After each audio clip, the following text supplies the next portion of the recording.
चलो स्टार्ट करते हैं हम लोग, है ना। लास्ट क्लास में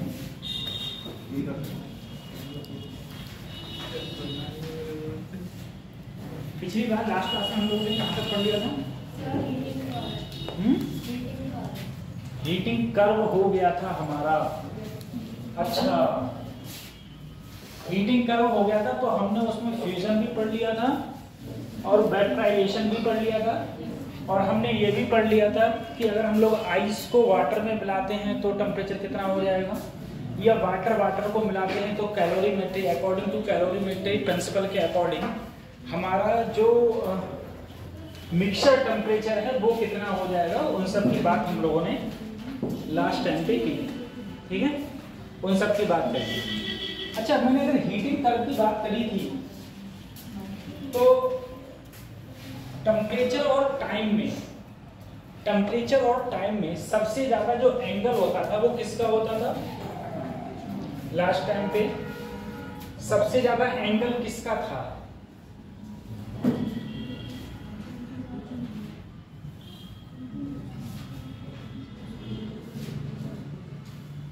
सबसे ज्यादा एंगल होता था जो सॉलिड से कन्वर्ट होता था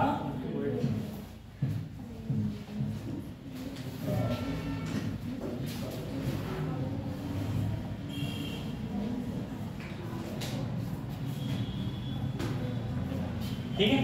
ये सब लास्ट टाइम तो हमने इस पीडीएफ की बात करी थी सर, हैं? इस सब पीडीएफ की बात करी थी।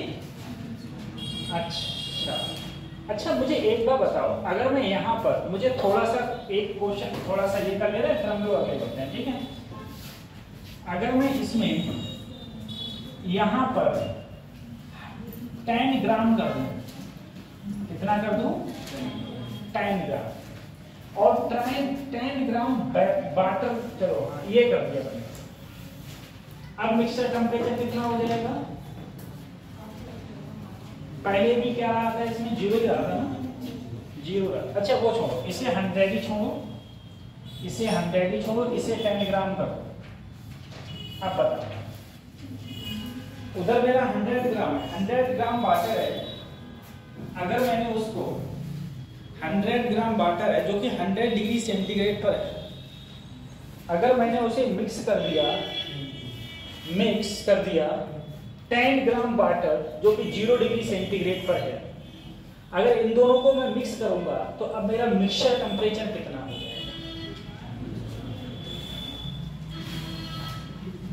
सोचो मिक्सचर टेम्परेचर कितना हो जाएगा,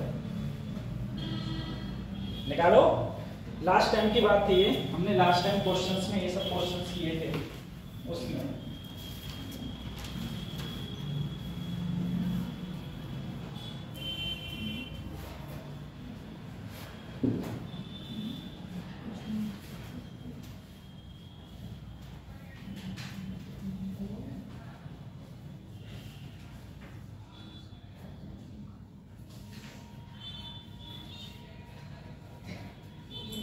लास्ट टाइम किए थे, अब कितना मिक्स हो जाएगा?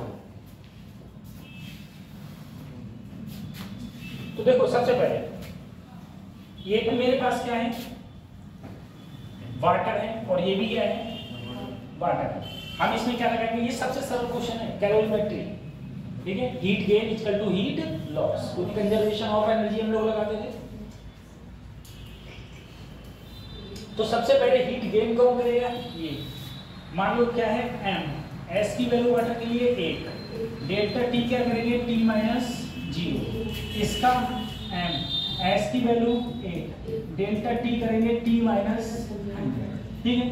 सिंपल इसकी मैंने करी 10t, 100t और माइनस 10 की पावर 4 या 10,000, ठीक है। ये जब इधर लाऊंगा माइनस का 90t, 10,000, माइनस से माइनस हो गया, 0 से 0 है।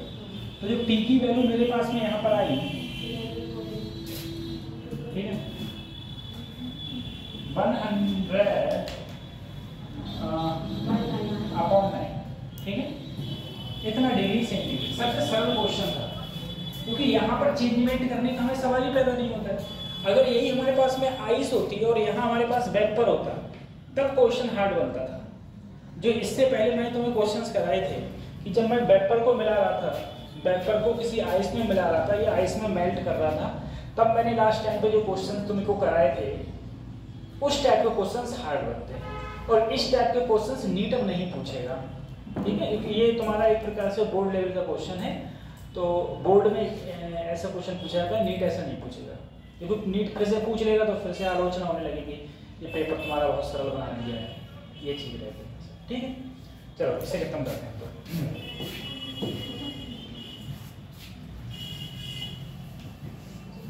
ठीक है, ये सब देखो बात करी थी हमने इन सब के। अच्छा वो तो स्टार्टिंग का ही क्वेश्चन था, ये बात करी थी, ये मिक्सअप किए थे सारे के सारे, ठीक है। लास्ट क्वेश्चन हमने ये कर रहे हैं।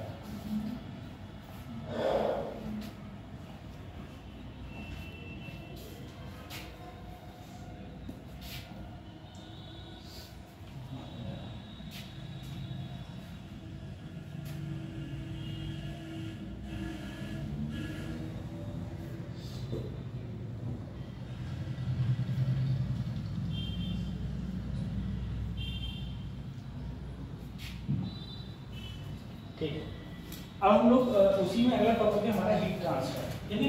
एक तुम्हारा हीट ट्रांसफर बचा है,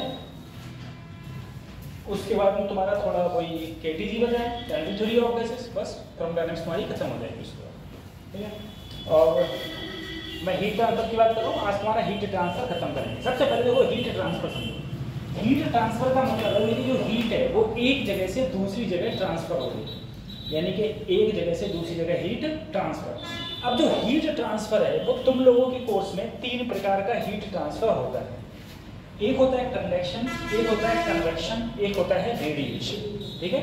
3 प्रकार का तुम्हारे कोर्स में हीट का ट्रांसफर है, यानी कि 3 प्रकार से हीट ट्रांसफर हो सकती है आप लोगों के कोर्स में। सबसे पहले मैंने तुमसे कहा कंडक्शन। कंडक्शन क्या होता है, सबसे पहले कंडक्शन के बारे में सुनो। कंडक्शन होता क्या है? कंडक्शन का मतलब है मेरे पास में जैसे एक मेटेलिक रॉड होगी, मान लो मेरे पास ये मेटेलिक रॉड है। ये तुमने देखा होगा तुम्हारे घर पे जो बर्तन होते हैं, ठीक है, करछली हो गई, चिमटा हो गया, ये सब चीज़ें होती है, ये सब तुम्हारी क्या है, ये सब तुम्हारी सॉलिड मटेरियल है कोई ना कोई, ठीक है, सॉलिड मेटल है।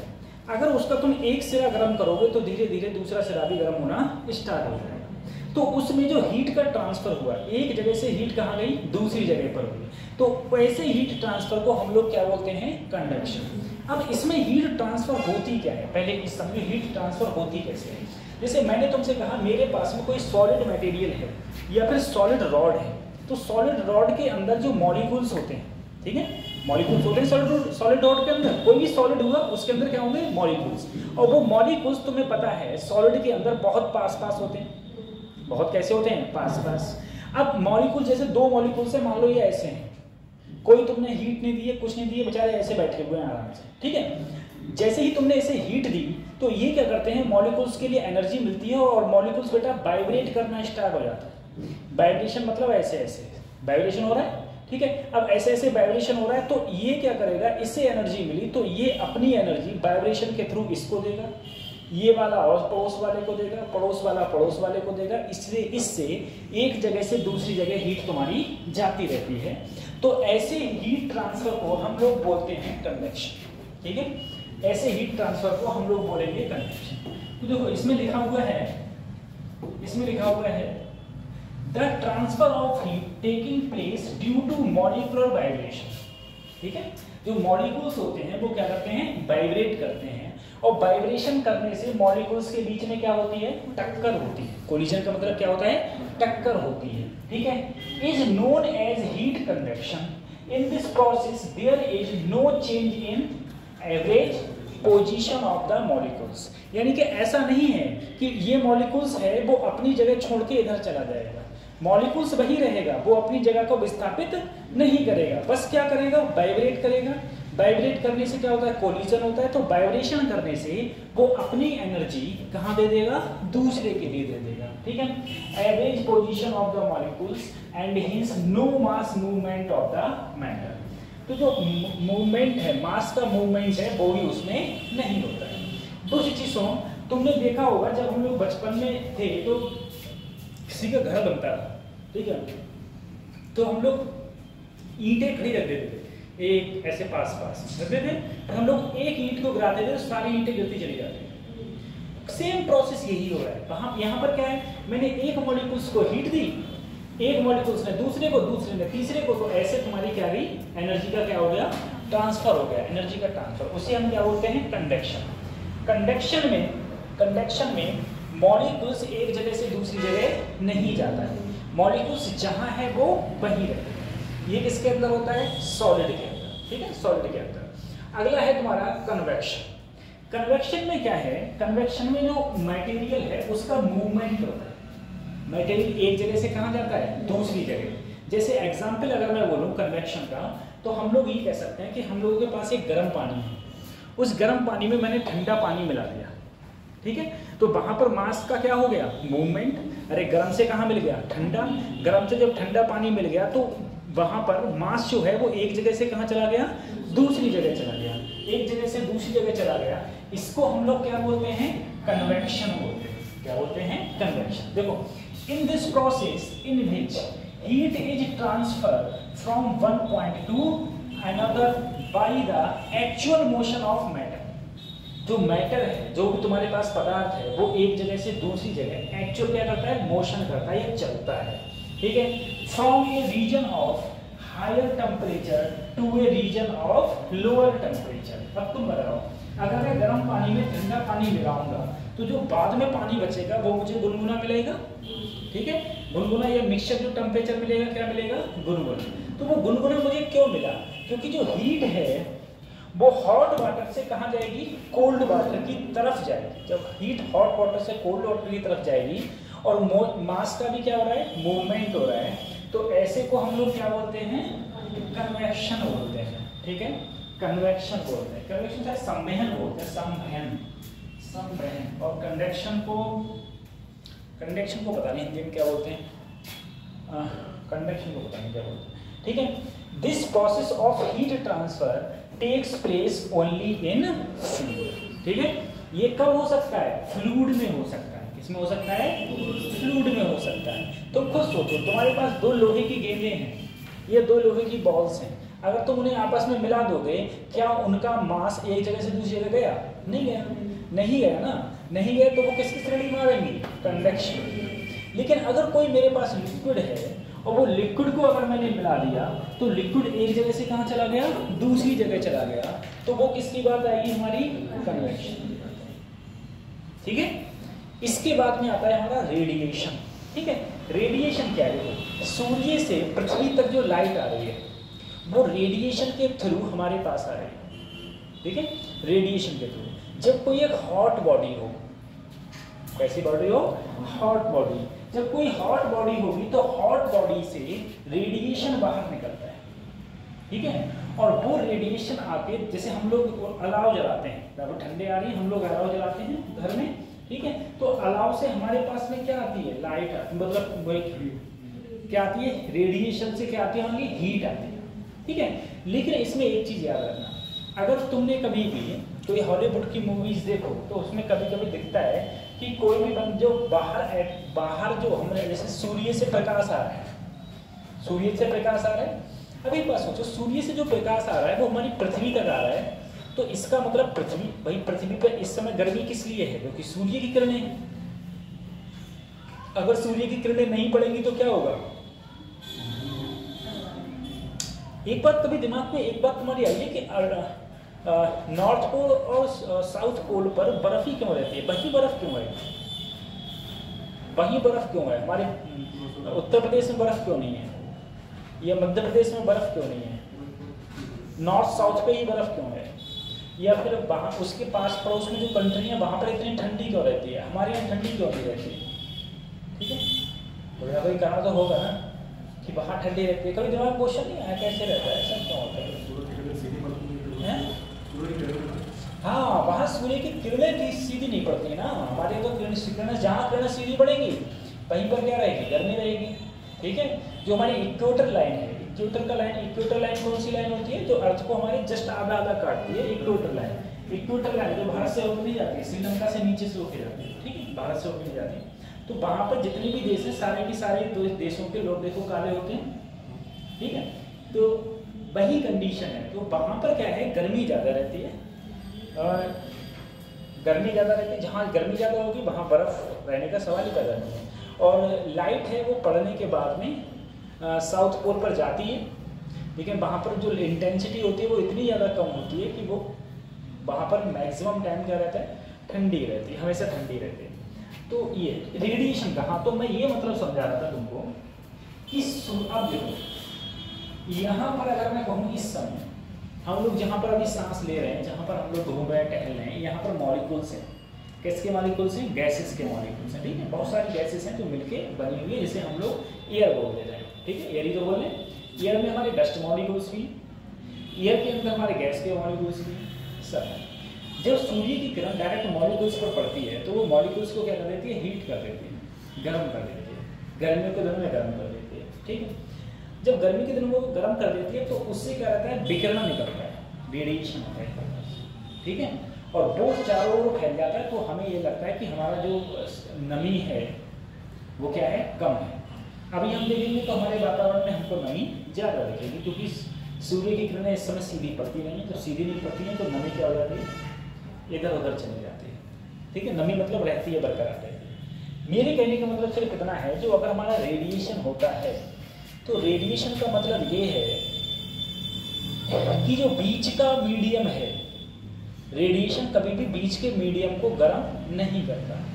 ठीक है, बीच का मीडियम जैसे जहाँ पर कोई मॉलिक्यूल्स ही नहीं, जहाँ पर कोई एटमॉस्फेयर ही नहीं, हमारे अर्थ के बाहर कोई एटमॉस्फेयर है नहीं, तो जो सन से लाइट आ रही है वो लाइट जो बीच का मीडियम है उसको गर्म नहीं करता, वो गर्म वही करता है जहाँ पर मॉलिक्यूल्स होते हैं या जहाँ पर कोई बॉडीज होती है। ठीक है, हमारी पृथ्वी पर रेज आती है तो हमारी पृथ्वी को गर्म करती हैं, क्योंकि पृथ्वी पर मॉलिक्यूल्स भी हैं और रेडिएशन, वो मॉलिक्यूल्स हैं और बॉडीज हैं। अब देखो इसमें बोला गया रेडिएशन में बोला गया, नमस्ते, बैठ रेडिएशन में बोला गया, it is a mode of heat transfer, it is a mode of heat transfer one place to another without heating the intervening medium. ये हीट ट्रांसफर करता है एक मीडियम से दूसरे मीडियम में, लेकिन बीच के मीडियम को कभी भी गर्म नहीं करता। The heat is transferred by the means of thermal radiation. इस रेडिएशन को हम लोग क्या बोलते हैं? थर्मल रेडिएशन बोलते हैं, ठीक है, या फिर रेडिएंट एनर्जी बोलते हैं, या फिर हम लोग क्या बोलते हैं? सिंपली रेडिएशन बोलते हैं। जैसे the heat from the sun reach to the earth by radiation after travelling millions of kilometre of the empty space, ठीक है, मिलियंस किलोमीटर चलती है बीच में, जहां पर बीच में कोई भी मीडियम नहीं होता। अगर बीच में कोई मीडियम है तो बीच के मीडियम को ये गर्म नहीं करता, ठीक है। तो सबसे पहला हमारा क्या था? कंडक्शन, फिर था हमारा कन्वेक्शन, फिर था हमारा रेडिएशन। तो कंडक्शन क्या कहता है? हमारा मॉलिक्यूल्स के वाइब्रेशन के कारण किसमें होता है? सिर्फ सॉलिड में होता है, ठीक है। लिक्विड में कौन सा होता है? और गैसेस में रेडिएशन, ठीक है, गैसेस में होता है रेडिएशन, ठीक है, रेडिएशन होता है ये। तो अब हम लोग इन सबको एक एक करके पढ़ेंगे। सबसे पहले पढ़ेंगे कंडक्शन को, कन्वेक्शन को हम पढ़ चुके हैं, ठीक है, कन्वेक्शन को हम लोग पढ़ चुके हैं। क्योंकि कन्वेक्शन में क्या होता था? हम लोग लिक्विड लेते थे, और मैंने इससे पहले के लेक्चर में यही तो पढ़ाया था कि गर्म पानी में ठंडा पानी मिला दो, ठंडा पानी में गर्म पानी मिला दो, यही तो पढ़ाया था, ठीक है। तो ये सब पढ़ाया था। तो हमारा एक पार्ट हो चुका है जिसको हम बोलेंगे कन्वेक्शन, एक पार्ट, दो पार्ट रह गए, एक कन्वेक्शन और एक रेडिएशन। पहले रेडिएशन का बहुत बड़ा पार्ट हुआ करता था, फिर बाद में ब्लैक बॉडी में सब हटा दिया गया। जब कोर्स से हटा दिया गया तो कोर्स बहुत कम हो गया है, लेकिन कंडक्शन का पूछा जाता है, ठीक है। अब हम लोग कन्वेक्शन में बात करते हैं। हम लोग कन्वेक्शन में बात करते हैं।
बता लिया।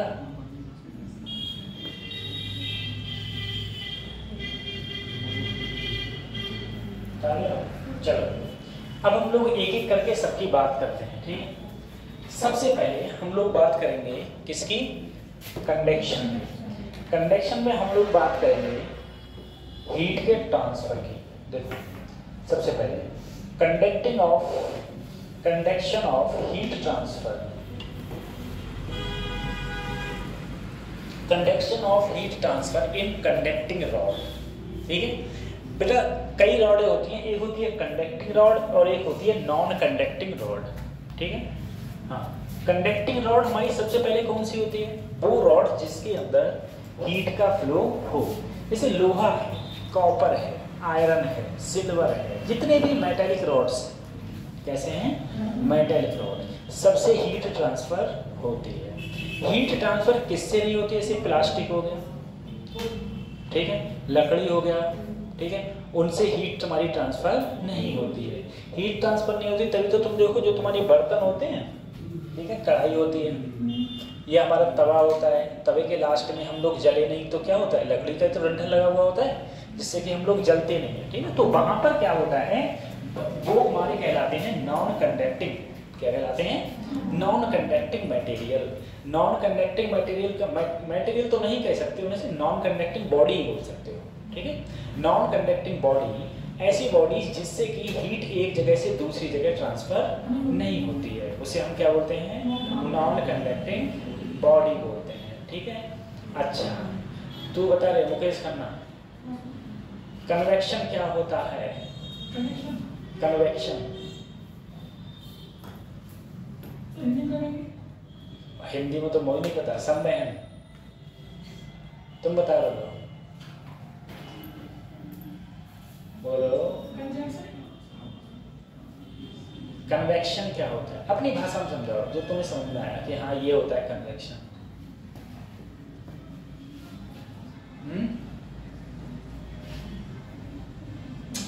आप बता दो।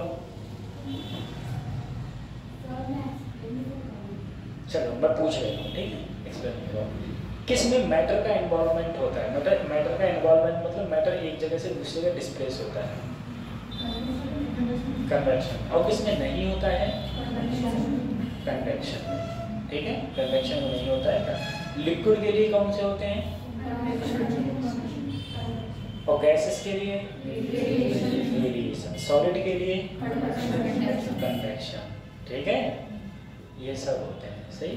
चलो अब देखो, मैं अगले पढ़ रहा हूँ तुम लोगों को, आधा घंटा हो गया पढ़ते हुए हम लोगों को, अब मुझे लग रहा है 1 घंटे से ऊपर होगा पढ़ते हुए, पढ़ाते हुए एकदम से आदत छूट जाती है ना, तो अभी मेरा इस समय आराम करने का टाइम होता था, अगले दिन तो पढ़ाना पड़ता। चलो देखो बेटे, conducting of heat in conducting rod. अब जरा समझना सर, मेरे पास में, तुम लोग खुद अनुमान लगाना, तुम लोग खुद बताना मेरे को। सर मेरे पास एक रॉड है, मेरे पास एक रॉड है, ठीक है, रॉड है। अगर बेटा मैंने इसे गर्म किया, ये हॉट है, आ जाओ, ये मेरा कोल्ड है, ठीक है। हॉट का मतलब एक तरफ मेरा गर्म है, एक तरफ क्या है बेटा, ठंडा। अब बताओ, जो हीट का ट्रांसफर होता है वो हमेशा हॉट से कहाँ होता है? कोल्ड की तरफ, ठीक है, हॉट से कोल्ड की तरफ। मैंने थर्मोडायनामिक्स के 2 रूल्स भी बताए थे, एक केल्विन प्लैंक स्टेटमेंट, एक क्लॉसियस स्टेटमेंट, ठीक है। तो एक क्लॉसियस स्टेटमेंट में कहता था कि हीट जो है वो हमेशा हॉट बॉडी से कहाँ होती है? कोल्ड बॉडी की तरफ ट्रांसफर होती है, ठीक है। तो जाहिर सी बात है, अगर मैंने इधर टेम्परेचर T1 माना और इधर टेम्परेचर T2, बीच में कोई टेम्परेचर T3, तो जो मेरी हीट होगी वो इधर की ओर ट्रांसफर हो रही होगी। भाई हॉट बॉडी से कहाँ जा रही होगी? कोल्ड। सबसे ज्यादा टेम्परेचर मेरा T1 का है, उसके बाद में होगा T3 का, और सबसे कम जो टेम्परेचर है वो मेरा, ठीक है, यानी कि सबसे कम टेम्परेचर जो है वो मेरा T2 का होगा। कहाँ जा रहे हैं? कहाँ जा रहे हैं?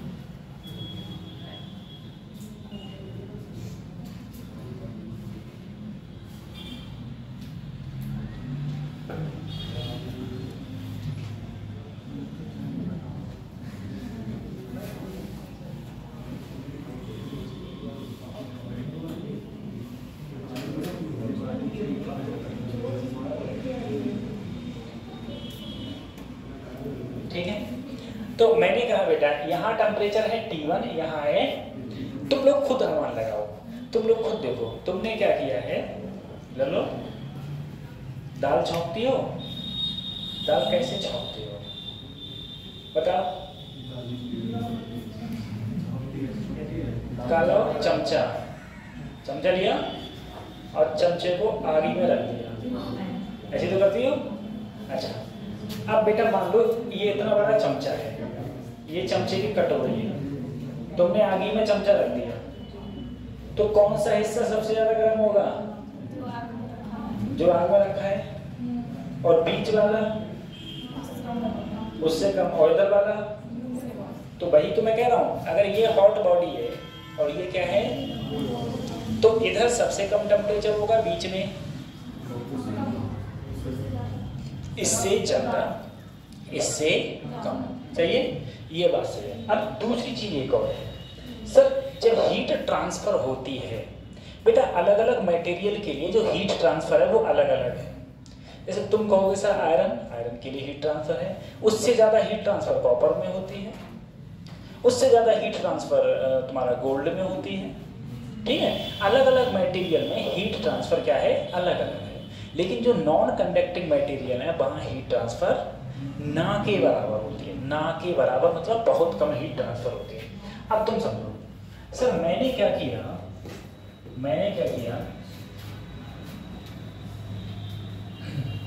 देखो बच्चों मैंने क्या किया, यहाँ पर कोई एक रॉड ले ली, ठीक है, कोई भी मेरी एक रॉड हो, इस रॉड की मैंने कोई दो खाने ले लिए, ठीक है, कोई जैसे मैंने ये लंबाई ले ली, इस लंबाई में मैंने ये लंबाई ले ली, ठीक है, दो। अगर बेटा मैं इसको काटूंगा तो इसका जो इधर का एरिया होता है उसे बोलते हैं क्रॉस सेक्शन एरिया, ठीक है, क्रॉस सेक्शन एरिया हिंदी में बोलते हैं अनुप्रस्थ काट का क्षेत्रफल, ठीक है। कैसा है देखो, ये जो एरिया दिख रहा है इसे बोलते हैं क्रॉस सेक्शन एरिया या फिर अनुप्रस्थ काट का क्षेत्रफल।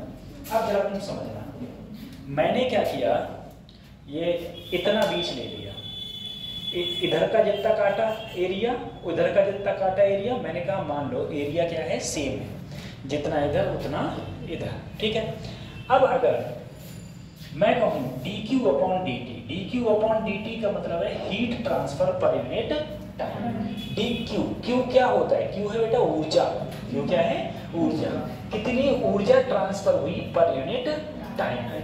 तो हम लोग अगर इसका फार्मूला, मैं अगर इसका फार्मूला लिखूं तो dq अपॉन dt बराबर k होती है बेटा थर्मल कंडक्टिविटी, थर्मल कंडक्टिविटी। अब सर k का क्या रोल है, एक मिनट रुको अभी बता रहा हूँ बेटा, ठीक है।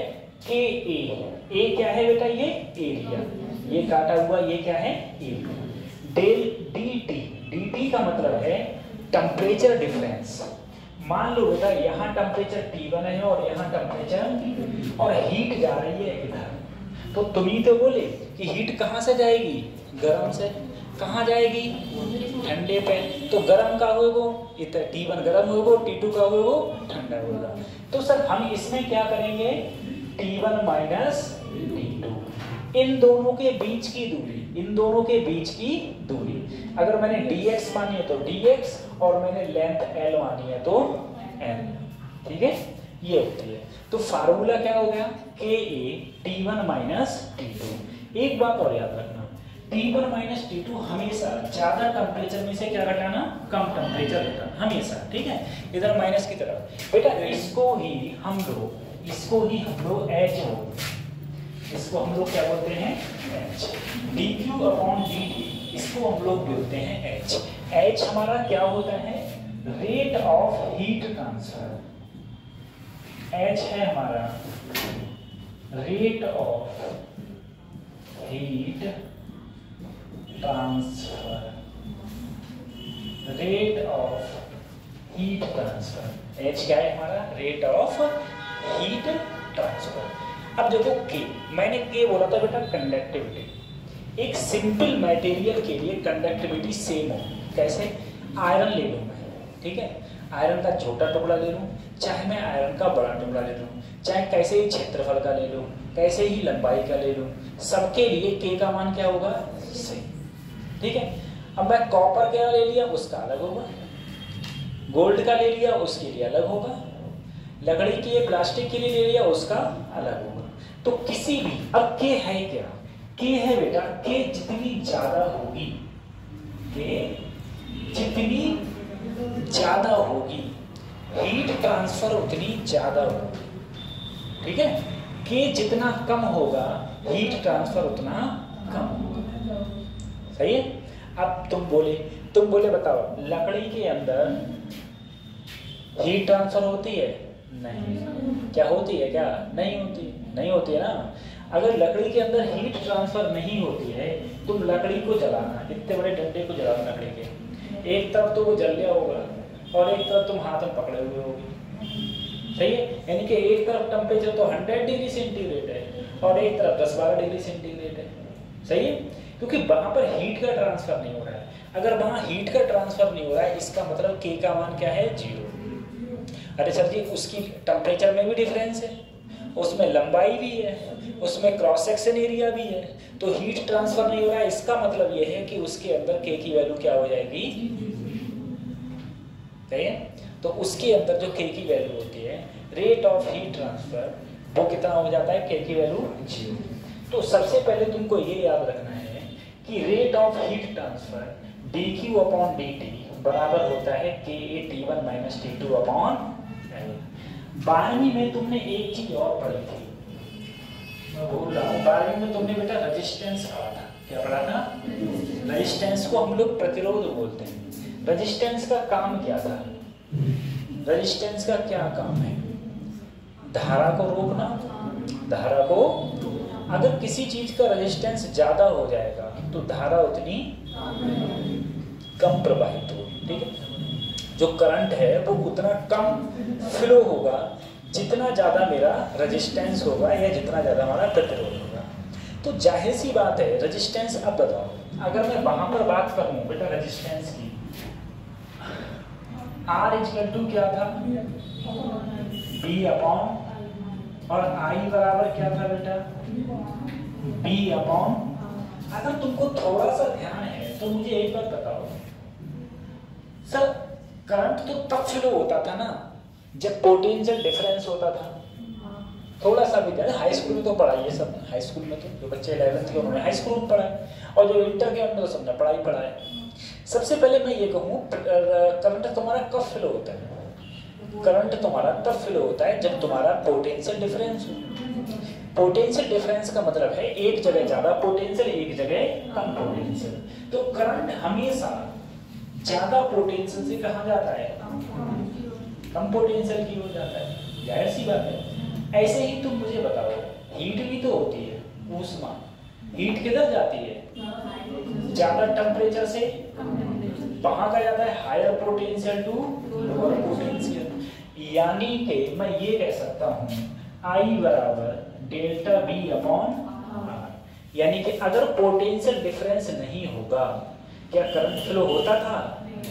हम लोग बीट स्टोन कराते थे हाई स्कूल में, हर किसी ने, इंटर में हर किसी ने बीट स्टोन बनाया है, ठीक है, बीट स्टोन ब्रिज।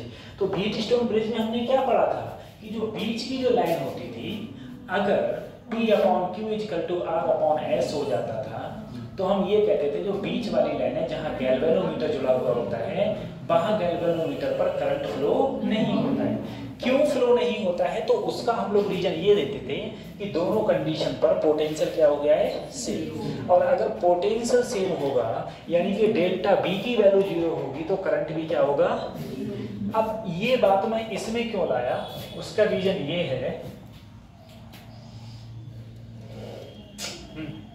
क्योंकि यहाँ पर मैं बात कर रहा हूँ बेटा थर्मल रेजिस्टेंस की। इसकी बात करते हैं हम लोग थर्मल रेजिस्टेंस की, जो होता है L अपॉन K।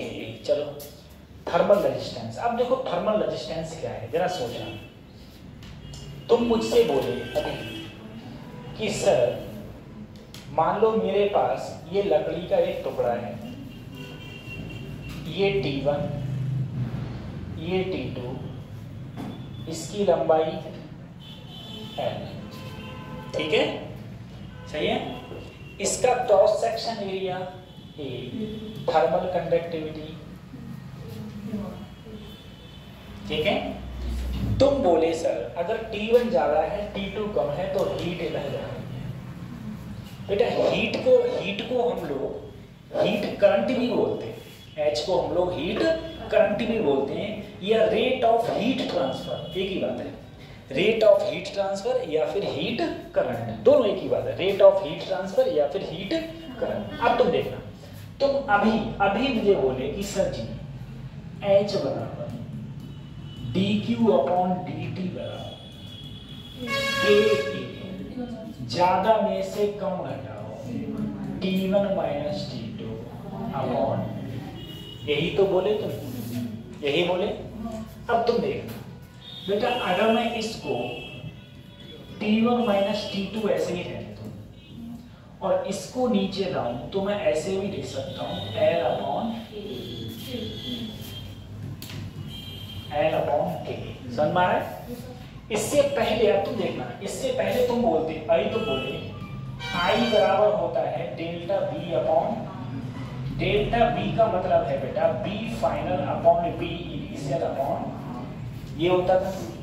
अब मुझे बताओ अगर दोनों पॉइंटों पर टेम्परेचर सेम हो जाए, क्या हीट ट्रांसफर होगी? नहीं हो सकती ना। दोनों पॉइंट पर टेम्परेचर सेम हो जाए, हीट ट्रांसफर। यानी कि हीट ट्रांसफर के लिए क्या जिम्मेदार है? Temperature difference, temperature. इसी प्रकार से अगर दो पॉइंटों पर पोटेंशियल सेम हो जाए तो करंट फ्लो नहीं होगा। इसी प्रकार से एक चीज और है जो मैं पढ़ाया नहीं, फ्लूइड मैकेनिक्स में पानी तभी फ्लो होता है, तुम सब जानते हो, सबने पानी फ्लो होते हुए देखा है। पानी तभी फ्लो होता है जब एक तरफ पानी कम हो और एक तरफ पानी, ये बात तो मानते हो ना। पानी कब फ्लो होगा? जब एक तरफ पानी ज्यादा हो, एक तरफ पानी। क्या तालाब में कभी पानी फ्लो होता है? क्योंकि वहां पर लेवल क्या रहता है? वहां पोटेंशियल क्या है? सेम। इसी प्रकार से समझो, जैसे यहाँ पर बेटा डेल्टा बी जिम्मेदार है, डेल्टा बी अपॉन आर, ऐसे ही डेल्टा टी अपॉन ये क्या हो जाएगा मेरा? आर। ये क्या हो जाएगा? जिसे बोलते हैं हम लोग थर्मल रेजिस्टेंस, जो क्या है? एल बटे के। एल बटे, इसका मतलब क्या है? जिसकी लंबाई जितनी ज्यादा रेजिस्टेंस उतना, सही है। जिसका एरिया जितना ज्यादा आर उतना कम, के जितना ज्यादा आर उतना, सही है। और के जितना कम आर उतना, अभी तो थोड़ी देर पहले बोले थे नॉन कंडक्टिंग के लिए आर की वैल्यू, अगर ये 0 तो आर की वैल्यू इन्फिनिटी, आर की वैल्यू अगर 1/0 क्या होता है? इन्फिनिटी। और अगर इन्फिनिटी हो गया इसका मतलब है प्रतिरोध इतना ज्यादा है कि वो हीट को ट्रांसफर होने नहीं दे रहा है।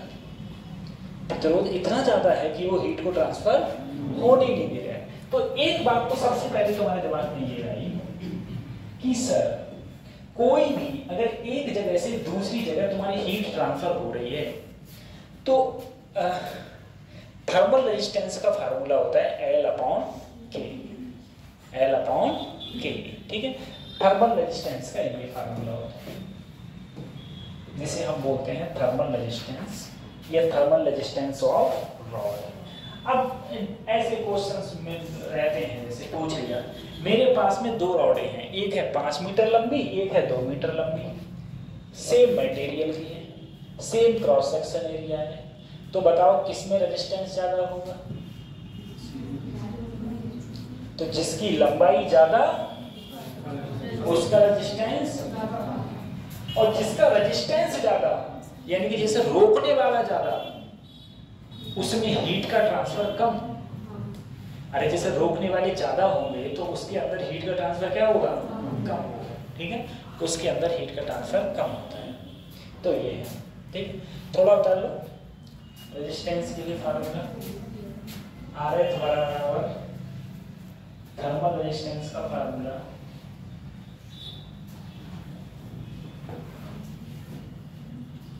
कौन से स्कूल पढ़ते हो आप? राम बेहाई में? कौन सी क्लास में हो? बीएससी। कहाँ से इंटर किया बच्ची? इंटर कहाँ से किया आपने? ये बराबर में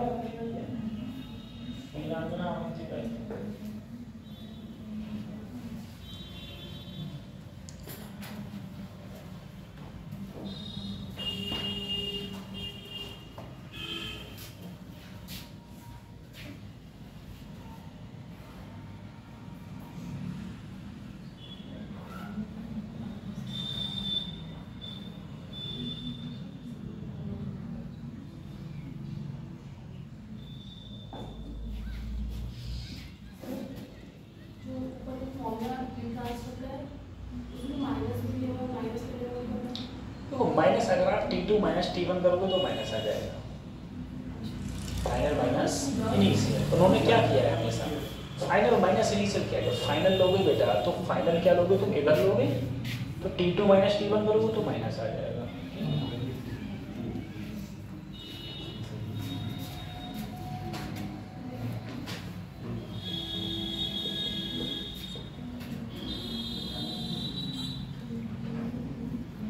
पीढ़ीभीत के अंदर कोई ना कोई मेला चालू रहता है।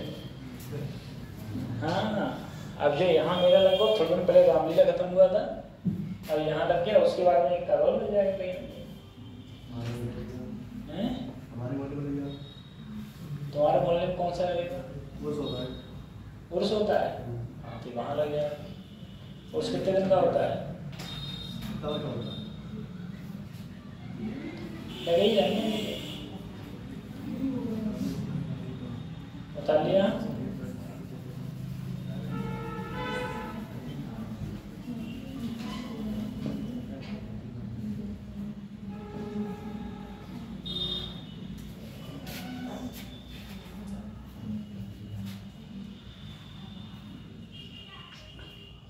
हाँ, अब देखो ये तो मेरा थर्मल रेजिस्टेंस की बात थी। अब मैं रॉड्स को जोड़ूंगा सीरीज में और पैरेलल में, ठीक है। सबसे पहले मैं बात करूंगा रॉड को मैंने जोड़ा सीरीज में। तुम मुझे एक बात बताओ, एक बात जरा सोचो। मैंने दो पाइप जोड़े, एक पाइप ऐसे आ रहा था, यहाँ खत्म हो गया, मैंने एक पाइप और जोड़ दिया, सही है, दो पाइप जोड़ दिए। अब ये पाइप मैंने जब जोड़े हैं, एक छोटा है एक बड़ा है, मुझे उससे मतलब नहीं।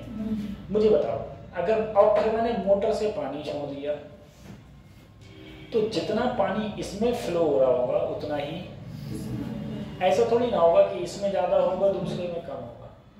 क्या ऐसा हो सकता है कि एक में ज्यादा हो दूसरे में कम हो? ऐसा हो सकता है? इसका मतलब ये है दोनों में हीट का फ्लो, दोनों में पानी का फ्लो क्या है, सेम। इसी प्रकार से अगर मैं दो रॉड्स जोड़ दूं, एक रॉड छोटी एक रॉड बड़ी या दोनों रॉड बराबर, तो जितना हीट फ्लो इस रॉड के अंदर होगा उतना ही हीट फ्लो दूसरी रॉड के अंदर होगा, ठीक है। तो यही बात है, combination of rod with different thermal conductivity. Different thermal conductivity का मतलब मेरा ये है कि एक लोहा है तो दूसरा आयरन, ओह एक ही बात हो गई ना, एक आयरन तो दूसरा कॉपर, तीसरा सिल्वर, चौथा गोल्ड, पांचवा प्लेटें, कुछ भी, ठीक है। अलग अलग थर्मल कंडक्टिविटी की रॉड हो सकती है। अगर मैंने रॉड्स को सीरीज में जोड़ा, देखा बच्चों, ये है सीरीज में जोड़े। सीरीज का मतलब पहले ये रॉड जुड़ गई, उसके बाद ये, उसके बाद ये, उसके बाद ये, ऐसे जुड़ते हुए चलेंगे। अब देखना, इसका टेम्परेचर T1, T2, T3 ऐसे चला जाएगा। लास्ट अगर Tn है तो उससे पहले वाला क्या होगा, Tn माइनस। इसकी लेंथ L1, L2, लास्ट वाले की Ln। इसका थर्मल कंडक्टिविटी K1, K2 ऐसे जाते हुए चलेगी। अब तुम बताओ बेटा, सोचना, अभी तुम बोले जितनी हीट ट्रांसफर यहाँ होगी उतनी ही यहाँ, उतनी ही यहाँ, हर जगह हीट ट्रांसफर क्या होगी, सेम होगी, ठीक है। हीट ट्रांसफर का फार्मूला, H का फार्मूला देखो, इसके लिए K1 एरिया बोलो A1, एरिया A1 या A, ठीक है, सबका एरिया अगर सेम है तो। टेम्परेचर बोलो, ज्यादा में से कम, हीट किधर से किधर जा रही है, ऐसे जा रही है, तो ये ज्यादा और ये कम, यानी कि T1 माइनस T2 हो गया, अपॉन लेंथ कितनी है, ये तो पहले के लिए हुई, तो दूसरे के लिए क्या होगी, तो बराबर, जितना इसमें उतना ही उसमें। दूसरे के लिए देखो K2A, K2 टेम्परेचर बेटा T2 माइनस अपॉन लेंथ, ऐसे ही अगले के लिए ले लिया। तो इसी प्रकार से देखो मैंने ये लिखा है H बराबर, देखो क्या लिखा है, dq अपॉन dt, जितना इसमें उतना इसमें, सब में हीट ट्रांसफर अगर तुम लोगे H1, H2, H3 सब में हीट ट्रांसफर क्या है, सेम। और H1 को मैंने क्या लिखा है, K1A T1 minus T2 upon L1, दूसरे को K2A T2 minus T3 upon L2, ऐसे ही लास्ट वाले को लिख दिया KNA Tn minus 1 minus Tn upon, भाषण मारे। ये हीट का ट्रांसफर किसमें है, सीरीज, किसमें है, ऐसे ही मैं बात करूंगा इक्विवेलेंट थर्मल कंडक्टिविटी की।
जैसे तुमको ये फार्मूला याद करना है, ऐसे ही तुम्हें इक्विवेलेंट थर्मल कंडक्टिविटी का भी फार्मूला याद करना है।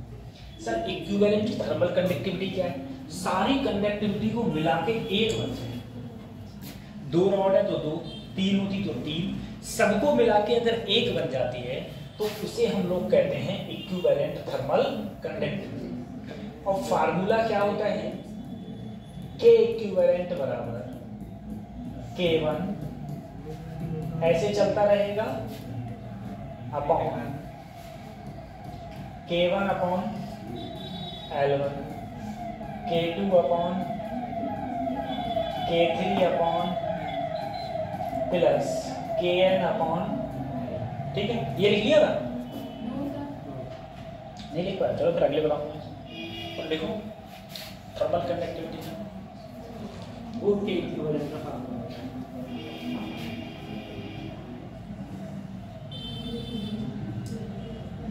क्वेश्चंस रहते हैं इसके, बहुत अच्छे क्वेश्चंस रहते हैं और डायरेक्ट फार्मूला वाइज भी पूछा जा सकता है।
पढ़े अगले बात है।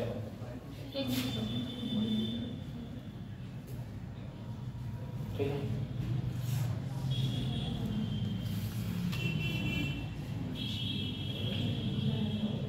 देखो बेटा equivalent thermal conductivity, equivalent thermal conductivity का जो फार्मूला था, अच्छा ये था L1 ठीक है।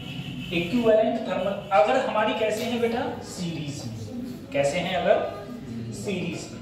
अब जैसे मान लो मैंने तुमसे कहा था पहली रॉड थी उसकी लेंथ क्या थी?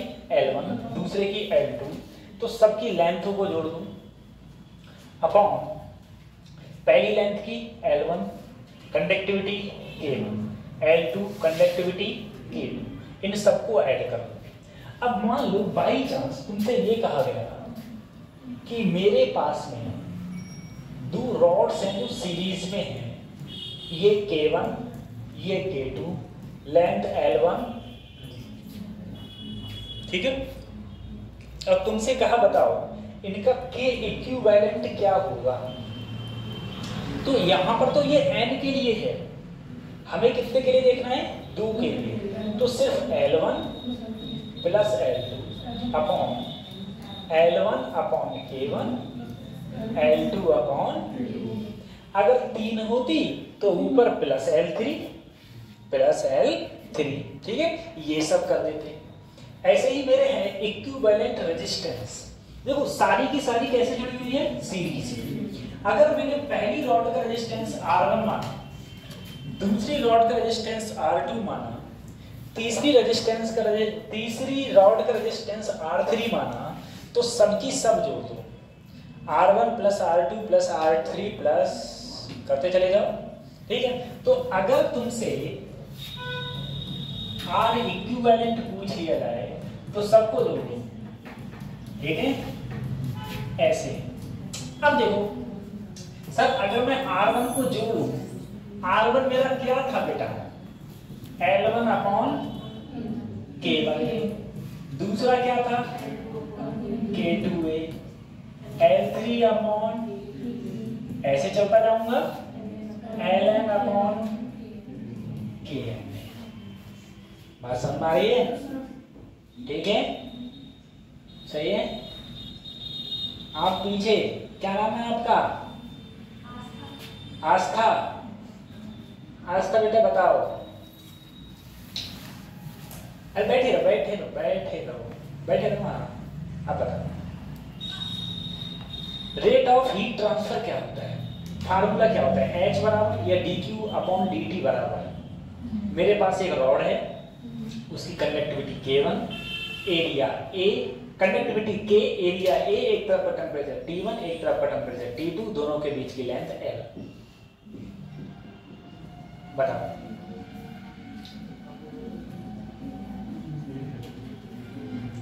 मुकेश खन्ना, तुम बताओ। Rate of heat transfer H बराबर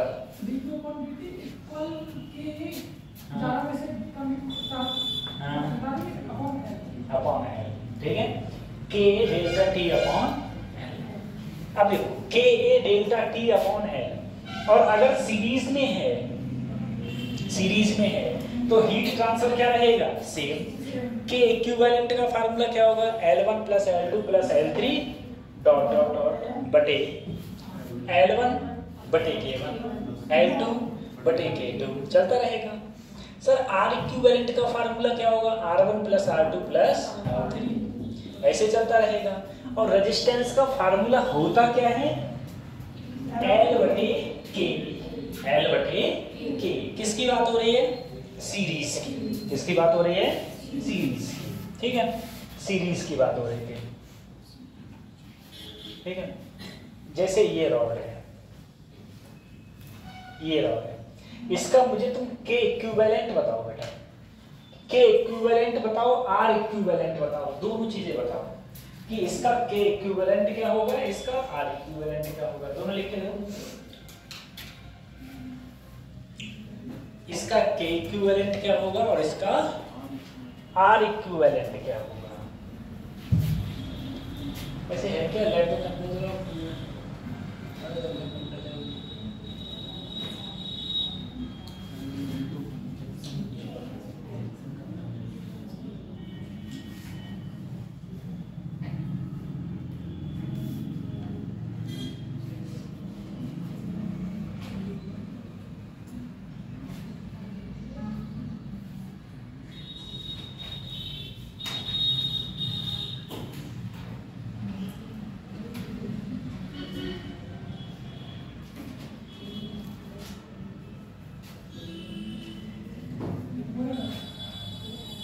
गंगा स्नान का कहाँ नहाने जा रहे हो बच्चों, गंगा स्नान है ना, परसों छुट्टी हो गई, परसों तो है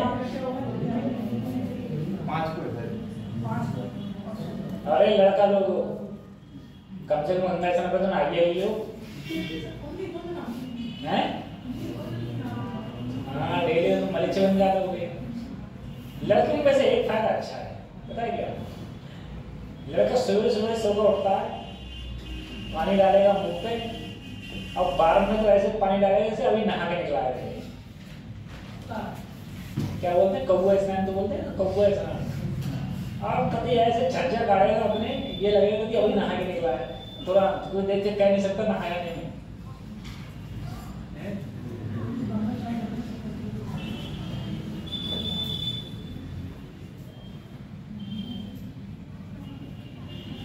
देखो बच्चों, अगर मैं इसमें बेटा आर इक्विवेलेंट अगर मैं निकाल लूं तो तुम बोले सर दो ही तो हैं, तो R1 प्लस R1 क्या होता है बेटा, L1 K1 है, L2 K2 है। या तो यही छोड़ दो या तो यही छोड़ दो, ये ज्यादा करो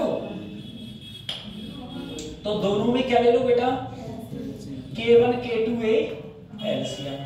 यहाँ K2 नहीं है तो K2 L1, यहाँ K1 नहीं है तो K1 L1 तो K1, बस ये हो गया मेरा। अब तुमसे क्या पूछा बाद में मैंने, K इक्विवेलेंट, ठीक है बेटा। K इक्विवेलेंट का फार्मूला देखो, L1 प्लस अपॉन L1 बटे K1 L2 बटे K2, ठीक है। ज्यादा करो तो इसको भी सॉल्व कर लो, ये पूछा गया था, ठीक है। अब मैं उसके बाद में निकलवाऊंगा तुम्हें ये जंक्शन का टेम्परेचर कितना है। ये जंक्शन है, जंक्शन का मतलब उसका और इसका मिलान, ठीक है। तो ये जंक्शन का टेम्परेचर कितना होगा हम लोग उसकी बात करेंगे।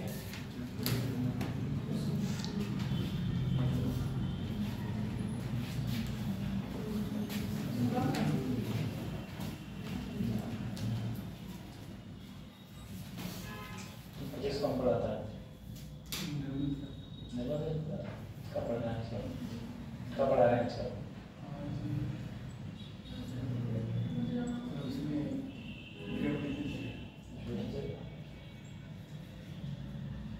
से बड़े और चटी से निर्मला सुल्तान से दोनों अच्छे बताइए ना।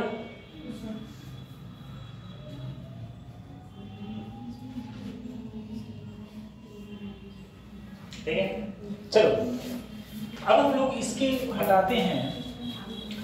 सभी सबसे पहले भाई दोनों सीरीज में, दोनों कैसे हैं, और मैंने माना कि बेटा T1 ज्यादा है T2 से लो। अब भाई इसमें तो दे नहीं रखा है तो मुझसे एक को तो ज्यादा लेना पड़ेगा ना, तो मैंने T1 को ज्यादा मान लिया, T2 को क्या मान लिया। इसका मतलब हीट का ट्रांसफर इधर होगा भाई, ज्यादा से कम की ओर हीट का ट्रांसफर होगा। तुम बोले दोनों कैसे हैं, सीरीज, दोनों कैसे हैं। अगर दोनों सीरीज में है तो दोनों में rate of heat transfer same होगा, जितना इसमें उतना इसमें। अगर इसमें मैंने H1 माना और इसमें क्या माना, तो H1 बराबर H2। बेटा H1 देखो, K1 area A, temperature T1, mixer temperature T, length L1। इधर देखो K2 एरिया A, यहां पर बेटा क्या होगा T minus T2, T minus length क्या हो गई, अरे इसकी लेंथ क्या हो गई L2। सर A से A गायब कर दूं, अगर A से A गायब किया तो बचा K1 T1 minus T upon L1 बराबर K2 T minus T2 upon, सही है बेटा। आप सॉल्व कर लेना, सॉल्व करके मुझको क्या आ जाएगा, T की वैल्यू आ जाएगी, ठीक है। सब कुछ दे रखा होगा सिर्फ T के अलावा, ठीक है, T के अलावा। और बस मुझे उठा के अपना मिक्सचर टेम्परेचर तो निकालना है, ऐसे मेरा मिक्सचर टेम्परेचर मेरे को फाइंड आउट हो जाएगा, मिक्सचर टेम्परेचर फाइंड आउट हो जाएगा, ठीक है। हाँ तो हमेशा ध्यान रखना, इधर हमेशा ज्यादा में से क्या घटाना, कम घटाना।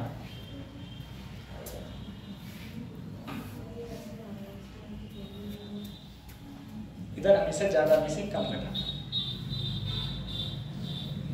अभी मैंने ये किसकी बात कर रहा था बेटा, सीरीज की। अगर सीरीज कॉम्बिनेशन है तो इस प्रकार का है, लेकिन अगर मैं पैरेलल कॉम्बिनेशन की बात करूंगा,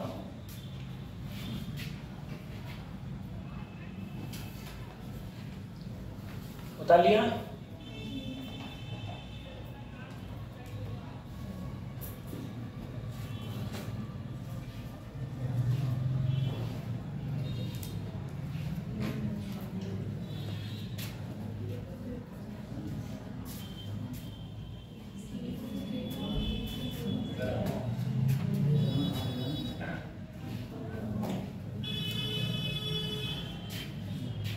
अब हम बात करते हैं पैरेलल कॉम्बिनेशन की, ठीक है।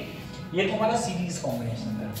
अब देखो सर, सीरीज कॉम्बिनेशन तो ठीक था, पैरेलल का मतलब क्या है बेटा, एक ये रॉड सब एक दूसरे के कैसे रखी हुई है, तो इनको ही तो हम लोग पैरेलल कॉम्बिनेशन बोलेंगे। बात समझ आ रही है?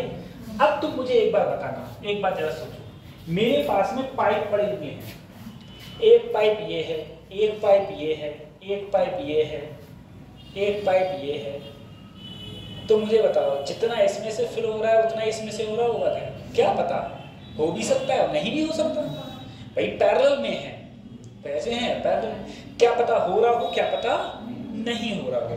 तो हीट का जो फ्लो है वो इसमें मान लो ये है, ठीक है, मैं क्या पता इसमें H1 H2 बराबर हूं कि ना हूं, हो सकता है ना हो सकता है ना। अगर मैं कहूंगा टोटल हीट फ्लो कितना है, तो तुम बोलोगे H बराबर H1 plus H2 plus H3 plus, अरे इतनी है तो हीट इधर से इधर जाएगी, ठीक है। देखना देखो पैरेलल कॉम्बिनेशन, ठीक है। अब पैरेलल कॉम्बिनेशन देखो बेटा, एक तरफ इधर T1 है और एक तरफ, मान लो अभी तो मैंने सिर्फ दो रॉडें लगाई हैं, एक ऊपर वाली एक नीचे वाली, ठीक है। मात्र मैंने कितनी रॉडें मानी, दो रॉड। मैंने कहा मान लो बेटा इस वाली रॉड से जा रहा है H1, इससे जा रहा है, तो टोटल हीट फ्लो कितना हुआ, टोटल हीट फ्लो हुआ H1 प्लस, और अगर ज्यादा रॉड्स होती तो प्लस H3, और ज्यादा होती H4, इस प्रकार से हीट का फ्लो होता, ठीक है। सीरीज में सेम क्यों हो रहा था, क्योंकि सीरीज बेटा जितना इस पे होगा उतना ही कहाँ होगा अगले, ठीक है। ऐसे सीरीज में इसमें क्या रहता है, हीट का ट्रांसफर अलग अलग रहता है, हीट का ट्रांसफर अलग अलग रहता है। देखो H1 plus H2 plus dot dot dot H, और मैंने बोला था बेटा H को हम लोग क्या बोलते थे, dQ/dt, और मैंने बोला था रेट ऑफ हीट फ्लो, या फिर इसी को हम लोग क्या बोलते हैं, हीट करंट, इसी को हम लोग क्या बोलते हैं, हीट करंट, ठीक है। करंट का मतलब क्या होता है, करंट का मतलब हमेशा बोलते हैं तुम्हें लगता है, करंट का मतलब होता है बेटा फ्लो, चलना, कह रहे हैं बोले तुम्हारा कोर्स करंट में चल रहा है, करंट में क्या चल रहा है, इसलिए पूछते थे करंट में क्या चल रहा है, ठीक है। करंट का मतलब होता है चलना, ठीक है। चलो तो ये हीट करंट, हीट का चलना, ठीक है। लिक्विड में भी करंट होता है, लिक्विड भी क्या होता है, चलता है, तो उसको भी, गैस में भी करंट होता है, गैस भी क्या कर रही है, मोशन कर रही है, ठीक है। और जब इलेक्ट्रॉन फ्लो होते हैं तो करंट होता है, जो हमें लगता है उससे हम लोग करंट बोल देते हैं, ठीक, उसे हम इलेक्ट्रिक करंट बोलते हैं। अब देखो अगले बढ़े इसमें, तो ये क्या होते हैं बेटा, पैरेलल कॉम्बिनेशन मेरा है। पैरेलल कॉम्बिनेशन में एक तरफ टेम्परेचर T1, एक तरफ टेम्परेचर T2, तो मैंने अगर इसमें दो रख दी हैं तो एक से जा रहा होगा H1, एक से जा रहा होगा H2, तो दोनों हो जाएगा H बराबर H1 प्लस H2, ये ट्रांसफर हो जाएगा।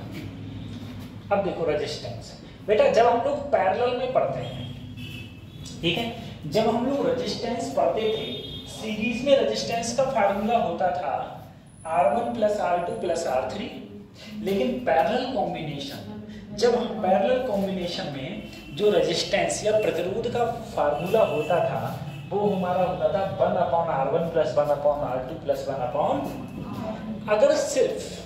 अगर सिर्फ दो ही रॉड्स हों तो खाली 1/R1 प्लस 1/, ये देखो अगर मेरे पास सिर्फ दो ही रॉड्स होंगी तो 1/R इक्विवेलेंट बराबर 1/R1 प्लस 1/, एलसीएम कितना आया, R1 R2 तिरछी गुणा R2 R1, तो अगर मैं इसमें R इक्विवेलेंट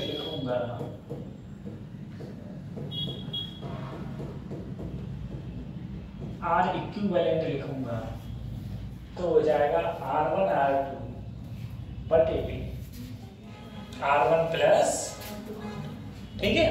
ये हम लोग 12वीं में हम बहुत पढ़ते हैं। उसके बाद में टेम्परेचर ग्रेडियंट बोलते हैं हम लोग। टेम्परेचर ग्रेडियंट का मतलब है कितना लेंथ पर, अगर हम छोटी लेंथ चले तो टेम्परेचर का कितना डिफरेंस होगा।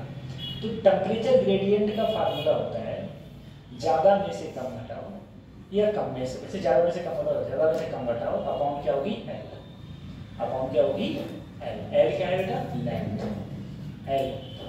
उसके बाद में इक्विवेलेंट थर्मल कंडक्टिविटी। इससे पहले सीरीज में इक्विवेलेंट थर्मल कंडक्टिविटी थी L1 plus L2 plus L3 dot dot dot बटे L1 बटे K1 प्लस L2 बटे K2 प्लस L3 बटे K3। लेकिन अभी बात किसकी हो रही है? Parallel combination. पैरेलल कॉम्बिनेशन के अंदर जो मेरा K इक्विवेलेंट का फार्मूला होता है K1 A1 K2 A2 dot dot चलता रहेगा कहाँ तक? Kn An upon area A1 plus A2 plus, ठीक है। ये क्या है बेटा? देखो K1 का मतलब क्या है? पहले रॉड की थर्मल कंडक्टिविटी। A1 का मतलब पहले रॉड का क्रॉस सेक्शन। K2 का मतलब है पहले रॉड की कंडक्टिविटी। A2 एरिया, ठीक है। इस प्रकार से ये हमारा क्या है? ये हमारा थर्मल कंडक्टिविटी फार्मूला है। कैसे कॉम्बिनेशन में? पैरेलल कॉम्बिनेशन में, ठीक है। क्या रे मुकेश? सीरीज कॉम्बिनेशन में रेजिस्टेंस का फार्मूला क्या होता है? R1 plus R2 plus R3। R का फार्मूला क्या होता है? रेजिस्टेंस का, थर्मल रेजिस्टेंस का। R बराबर L बटे KA, KA, ठीक है। L बटे KA, ठीक है। हो गया? आप चारों बताओ। थर्मल कंडक्टिविटी का फार्मूला सीरीज में बताओ। थर्मल कंडक्टिविटी का फार्मूला सीरीज में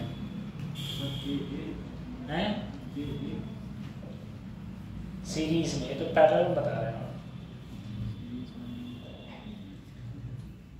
दिमाग खोल के रखते 3 बार बता सका हूँ ना। K1A K1A नहीं था। आप बताओ।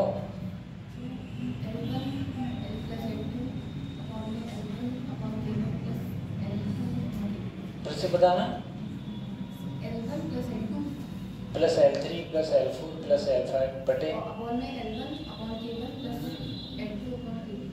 ये था। और ये किसके लिए? Parallel combination.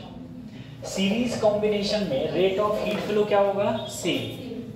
सीरीज कॉम्बिनेशन के अंदर रेट ऑफ हीट फ्लो तुम्हारा क्या होता है? सेम होता है, ठीक है। लेकिन पैरेलल कॉम्बिनेशन में rate of heat flow same नहीं होता, ठीक है, अलग अलग होता है। खत्म करें इसको, अगले बढ़े।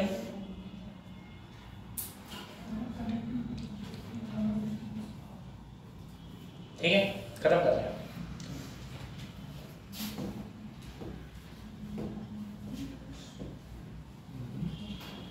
अब ये क्वेश्चंस करें हम लोग।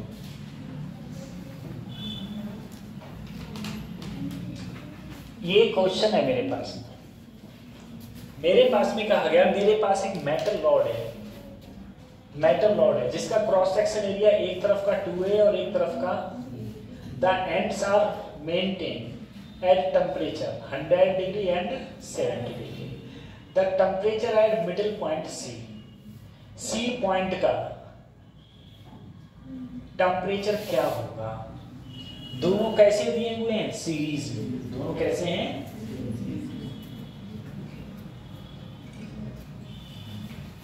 चार ऑप्शंस हैं, आपको 4 ऑप्शन से बताना है कौन सा ऑप्शन सही होगा, ठीक है।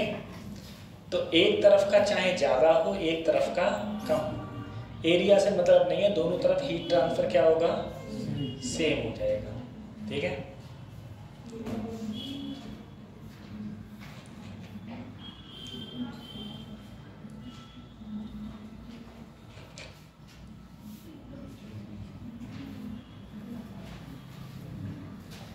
दोनों तरफ का जो हीट ट्रांसफर है वो तुम्हारा क्या हो जाएगा, सेम।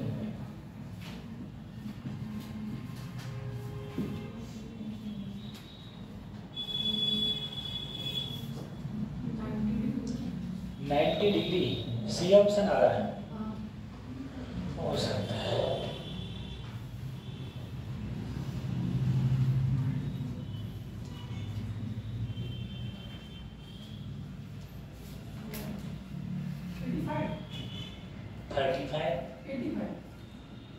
बी ऑप्शन 95 है, 85 तो बी ऑप्शन है ना।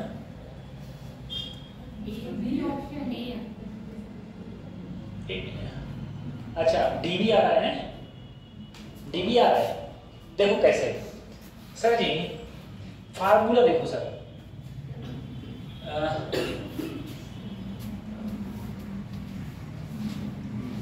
देखो एक मेटल रॉड है, जो रॉड ये मटेरियल की बनी है वही ये रॉड है, दोनों का मटेरियल सेम, तो के की वैल्यू सेम, के की वैल्यू बेटा इसके लिए लगाऊं तो के, एरिया 2a, टेम्परेचर 100 माइनस, अरे सी का टेम्परेचर T मान लिया, लेंथ क्या है 1 मीटर, इसके लिए लगाओ एरिया A, यहाँ टेम्परेचर T और यहाँ कितना है 70 अपॉन लेंथ, K से K, A से 100 की इससे 200 माइनस 2T, T माइनस 70 इसे अगर आ जाएगा क्या हो जाएगा, और T उधर गया कितना हो गया 3T, ठीक है। तो T की वैल्यू आ गई, ठीक है। सरल क्वेश्चन था बिल्कुल, 90 डिग्री सेंटीग्रेड, ठीक है, बिल्कुल सिंपल था। तो जो जंक्शन वाला पॉइंट है, उस जंक्शन वाले पॉइंट की जो टेम्परेचर है वो मेरा कितना आ गया 90 degree centigrade, 90 degree centigrade junction का टेम्परेचर आ गया, सही है। अगले करते हैं, निकालो फटाफट जंक्शन टेम्परेचर।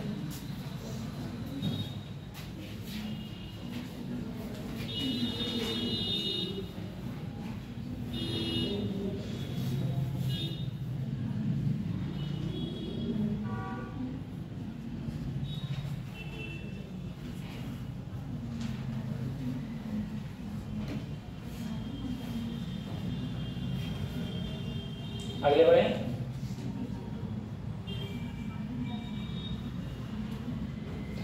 कल तुम्हारा रेडिएशन होगा प्लस केटीजी होगी, ठीक है। Radiation, emissive power, emissivity, reflectivity, refractivity, black body हट चुका है तो ब्लॉक बॉडी से मतलब है नहीं, छोटा सा है, फिर केटीजी में चलेगा, v average, v m p, v r m p, और साथ में रहता है वो मेन त्रिपात, ये सब केटीजी रहता है, थोड़ा केटीजी की थोड़ी चीजें वो सब चलेंगे। केटीजी से क्वेश्चन आता है, 100% क्वेश्चन पूछा जाता है केटीजी से। अगले बढ़े, हो गया होगा अब तो, था ही क्या इसमें, ये करो क्वेश्चन। सबसे पहले पहला वाला करो, फिर दूसरा वाला करेंगे। पहला वाला क्वेश्चन क्या कह रहा है, मेरे पास में एक रॉड है, एक एल्युमिनियम की है और एक कॉपर की है, दे रखी है, एक कौन सी एल्युमिनियम की, कौन सी कॉपर की है, दोनों की लेंथ सेम है, दोनों का क्रॉस सेक्शन एरिया सेम है, ठीक है। दोनों क्या कर दी गई है, बेल्डिंग कर दी गई है दोनों की। पहले कैसी करी गई है सीरीज में, दोबारा कैसी करी गई है, तुमसे क्या पूछा, हीट करंट, क्या पूछा, हीट करंट। अभी तुम देखोगे दोनों ऐसे चल रहे हैं, दोनों ऐसे चल रहे हैं। अगर मुझसे हीट करंट का फार्मूला पूछा जाए, बेटा H बराबर मैंने एक फार्मूला और निकाला था, dt अपॉन, ठीक है, R क्या है थर्मल रेजिस्टेंस, दोनों कैसे हैं? सीरीज में। अगर मैं इस वाले का रेजिस्टेंस निकालूं, R1 मान लो, R1 क्या होता है बेटा? R बराबर क्या होता है? K L upon K। इसकी लेंथ 1। K कितना है बेटा इसका? अल्युमिनियम का 200। Area 1 centimetre square. बेटा 1 सेंटीमीटर स्क्वायर का मतलब हो गया 10 की घात -4। ठीक है, 10 की घात -4 ऊपर जाएगा तो कितना हो गया? 10,000। 10,000 अपॉन 20। 2 से काटा तो कितना आया? 500। सही है, यही तो आएगा। 200 है। अच्छा नीचे, अच्छा 200 है ये। अच्छा 200 है, 200 है तो 50 आएगा। कितना आएगा? 50। ठीक है, ठीक है। अब मैं R2 निकालूं। R2 किसका है? कॉपर का। तो लेंथ तो इसकी भी 1 है। K कितना है इसका? 400। एरिया 10 की घात -4 का मतलब हो गया 10,000 बटे 400। इसका कितना आया? 25। इसका कितना आया? 25 आ गया। अब देखो, सबसे पहले तुम क्या निकालो? दोनों कैसे हैं बेटा? सीरीज में। नंबर 1 कंडीशन, अगर सीरीज में है R1 प्लस R2, 50 प्लस 25 कितने हो गए? 75। अब बेटा पहले वाले में अगर हीट करंट निकालना है तो टेम्परेचर डिफरेंस कितना है? देखो 100 - 25 कितना है? 75। और नीचे रेजिस्टेंस भी कितना है? 75। काटेंगे तो क्या आएगा? 1 जूल पर सेकेंड। पहले वाले का हो गया। अब दूसरे वाले का देखो, दूसरे वाला कैसे है? पैरेलल। तो R इक्विवेलेंट का फार्मूला हो जाएगा 1/75 प्लस 1/25। एलसीएम 75, 25 तिया 75। अरे 3 तो आएगा, 3 × 3। तो R इक्विवेलेंट का मान आया 75/4। 75/4 से कट जाएगा क्या? नहीं कटेगा, तो ऐसे ही रहेगा। अब तुमसे क्या निकलवाया? H। टेम्परेचर डिफरेंस यहां भी कितना है? 75 अपॉन रेजिस्टेंस 75/, ऊपर आया 75, ऊपर कितना आया? और ये 4 गया ऊपर और नीचे है 75 से 75 कट गया तो क्या आया? 4 जूल पर सेकेंड।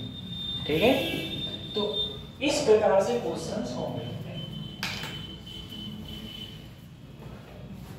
सीरीज में 4 जूल पर सेकेंड और वैसे तक हमारा 1 जूल पर सेकेंड।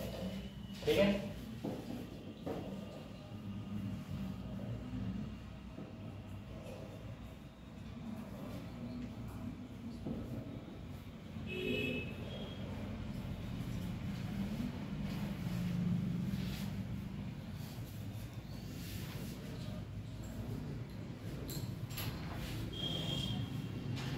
उधर वाले जो बताओ पूरी।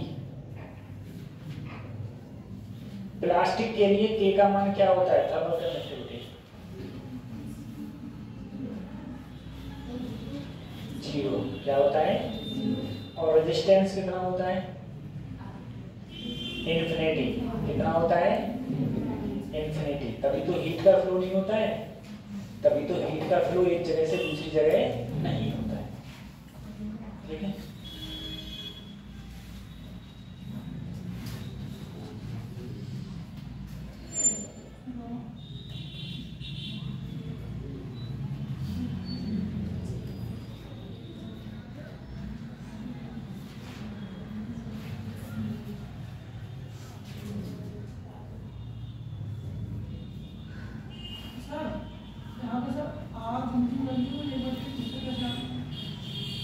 R1 की वैल्यू अच्छा 50 है। हाँ सही कह रहे हो, R1 की वैल्यू कितनी है यहाँ पर 50 है। ओहो, तब तो यहाँ 50 करना पड़ेगा, तो ये पूरा गलत हो गया। यहाँ क्या करना पड़ेगा 50 करना पड़ेगा, ठीक है। 1 बटे और ये तो 25 है ना, ठीक है। एलसीएम कितना आ गया 1 + 2, सही है।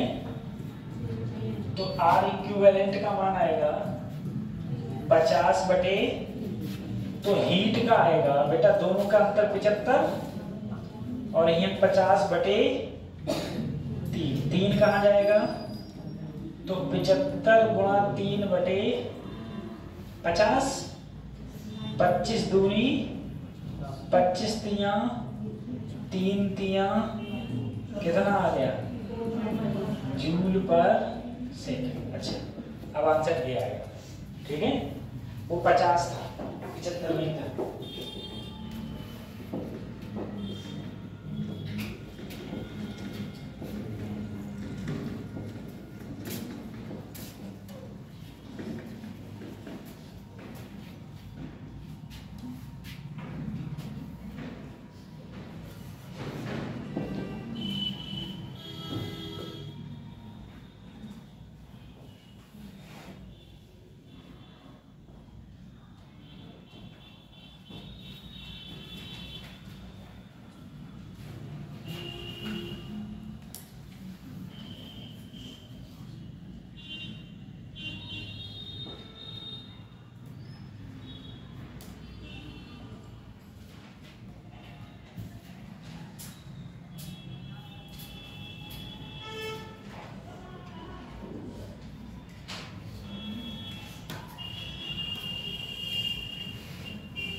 इसके आगे हम लोग कल बढ़ेंगे, ठीक है।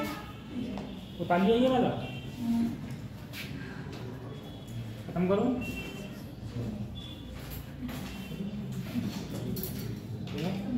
इसके आगे हम लोग कल बात करेंगे।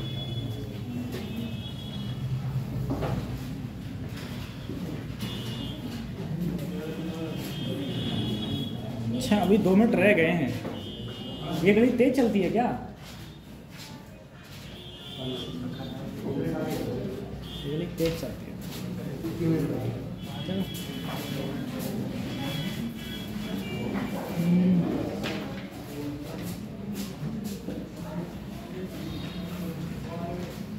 हट जा, हट जा, हट जा।